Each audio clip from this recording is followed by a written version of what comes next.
संदेशभाईंची तर खारेपाटणमध्ये हवा चांगलीच आहे. खारेपाटणमधले गेल्या 10 वर्षामध्ये काहीच विकास झालेला नाही आहे. त्यामुळे या टायमाला आम्ही निश्चित धरला आहे की संदेशभाई पारकर यांना हे खारेपाटणमधून शिवसेनेकडून जास्तीत जास्त लीड देण्याचा प्रयत्न करणार आहोत. लोकांचा प्रतिसाद खूप चांगला आहे. तुम्ही बघताय तिकडे लोक भरपूर भाईंच्या पाठीमागे उभे आहेत. काय तुमचे मुद्दे काय आहेत? समोरच तुम्हाला रोड दिसतोय. 10 वर्ष झाली यार. हा बाजारपेठेचा रोड आहे. रोडचे जरा हाल बघा तुम्ही.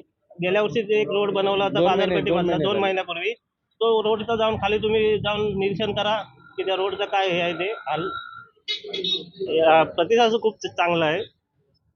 महागाई तर खूप वाढलेली आहे. लोकांना काही परवडत नाही इकडे. तेलाचा भाव तर तुम्हाला पण माहिती आहे काय होता आणि आता काय झालेलं आहे. कांदे बघा, तेल बघा. त्यामुळे लोक कंटाळलेले आहेत. नक्की परिवर्तन होईल. हो, नक्की परिवर्तन होणार. 1,500 घेऊन लाट आलेली आहे. नितेश राणांवर बऱ्याच जणांचा रोष आहे, कारण काहीच कामं केलेली नाहीत. गुंडगिरीच्या ह्याच्यावर पैशाच्या जीवावर निवडणुका लढवत आहेत. खासदारकीला सुद्धा बराच पैसा वाटला गेला. आता सुद्धा पैशाचा अमाप पैसा वाटला जातोय. मुंबईवरून येणाऱ्यांसाठी 3,000, इथे सिधे प्रत्येकी 2,000 रुपये वाटले जात आहेत. पण याला संपूर्ण प्रशासन सुद्धा तेवढं जबाबदार आहे, कारण कोणी याच्याकडे लक्ष देत नाहीये. आणि आमचा उमेदवार हा सर्वसामान्यामधला उमेदवार आहे. कोणीही त्यांच्या घरी जाऊ शकता, कधीही जाऊ शकता. पण इथे यांच्या कार्यकर्त्यांनाही जाता येत नाही. त्यांच्या बंगल्यावर मज्जाव असतो. आणि इथे आमचा गरिबीतून आलेला किंवा कॉलेजच्या जीवनापासून सर्वसामान्य माणसांची कामं केलेला उमेदवार आहे. आणि तिथे तुम्हाला माहिती आहे, वडिलांच्या जीवावर उभा राहिलेला आणि निवडून येऊन आता काही कामं न करणारी माणसं. तर तुम्ही लोकांनी ठरवायचं आहे. लोकांनी ठरवलेलं आहे की आता संदेशजी पारकर यांनाच निवडून द्यायचं, हे जनतेने ठरवलेलं आहे. आणि असंख्य महिलांचा आता तुम्ही इथे हेही होतोय प्रवेश, तेही तुम्हाला आता समजेल. आणि असं आम्ही प्रत्येक ठिकाणी प्रचार होतो, तिथे प्रत्येक महिलांचा उद्देश आठवतो की आम्हाला 1,500 रुपये दिलेत आणि आमच्या खिशातून महागाईद्वारे 5-6 हजार कसे जातात ते आम्हालाच कळत नाहीये. आजचे कांद्याचे भाव 80 रुपये झालेत, 20 रुपये होते. बटाटा 40-50 रुपये झाला. खोबरं 110 वरून 200 रुपये झालं. तेल 150च्या आसपास वरती पोचलं.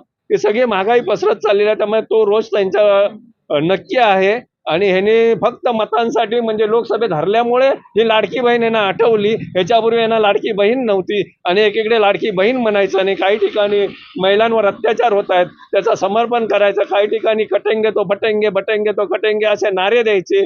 हे आणि त्याचं समर्थन फडणवीस सुद्धा करतायत. आणि निलेश राणे तर बऱ्याच ठिकाणी असं द्वेष निर्माण करण्याचं काम करतायत, दंगली घडवण्याचं काम करतात. कारण यांना माहिती आहे दंगली घडल्या तरच आपल्याला मतदान हिंदूंचं होईल, म्हणून हिंदूंमध्ये सुद्धा भांडणं लावण्याची कामं चालू आहेत.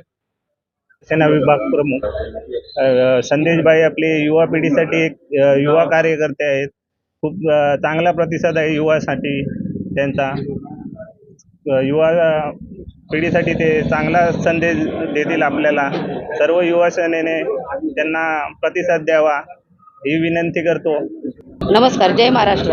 आज लाडकी बहीण योजना आणली, पण आम्हाला काय आहे त्याच्यातून? आमचेच पैसे काढून आमच्यावरच महागाई वाढवली.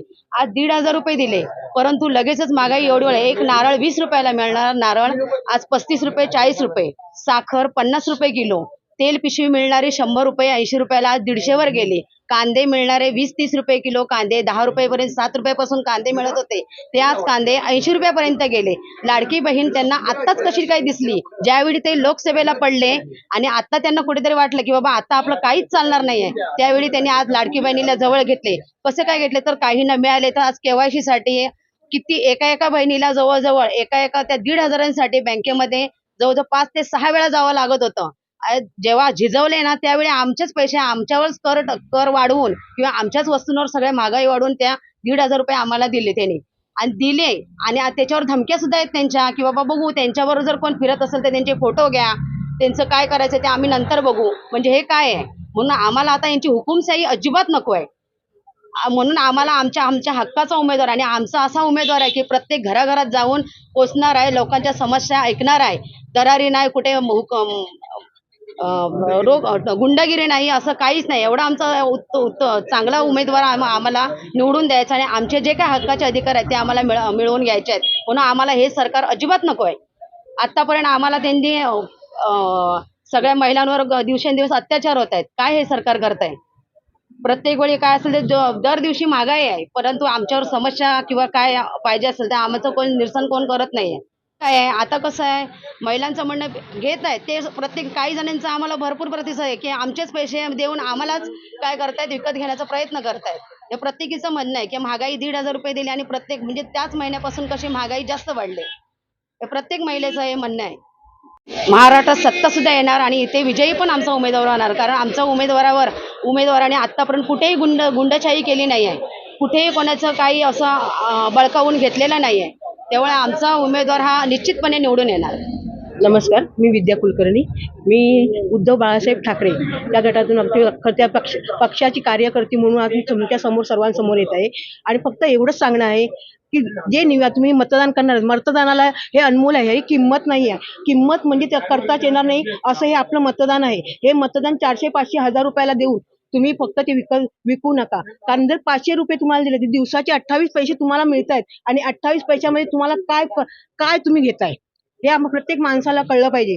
आणि हे मतदान करून आज आपण सृजन नागरिक आहोत याची आपण जाणीव ठेवली पाहिजे आणि त्याप्रमाणे मतदान केलं पाहिजे. आता हे तुम्ही प्रत्येक वेळी सांगते आम्ही लाडकी बहीण. अरे लाडकी बहिणीला पैसे नक्कीच दिले तुम्ही, पण लाडक्या भाऊजीच्या खिशाला कात्री लावली ना, मग ती कात्री लावली आहे ना, ती कुठेतरी शिवली पाहिजे ना. मग ते शिवण्यासाठी आज आपण शिवसेनेला उद्धव बाळासाहेब ठाकरेंच्या पक्षाला उमेदवार आहेत संदेश पारकर. हा उत्तम संदेश घेऊन येणारा उमेदवार आहेत आणि त्या उमेदवाराला आपण निवडून द्यायचं आहे. हेच माझं फक्त सांगणं आहे. कोणत्याही दडपशाहीला तुम्ही बळी पडू नका आणि कोणी येऊन तुम्हाला काही सांगेल त्या प्रलोभनाला तुम्ही बळी पडू नका. आज नारी शक्ती म्हणतात, त्या नारी शक्तीचा खरोखर आपण नारी शक्ती आहोत हे दाखवून देण्याची वेळ आहे आणि ती दाखवून द्यायला पाहिजे. हीच वेळ आहे. प्रत्येक वेळी सांगतात ना उद्धव बाळासाहेब ठाकरे, अरे हीच ती वेळ आहे आणि खरोखर आता हीच ती वेळ आलेली आहे. परिवर्तन केलं पाहिजे.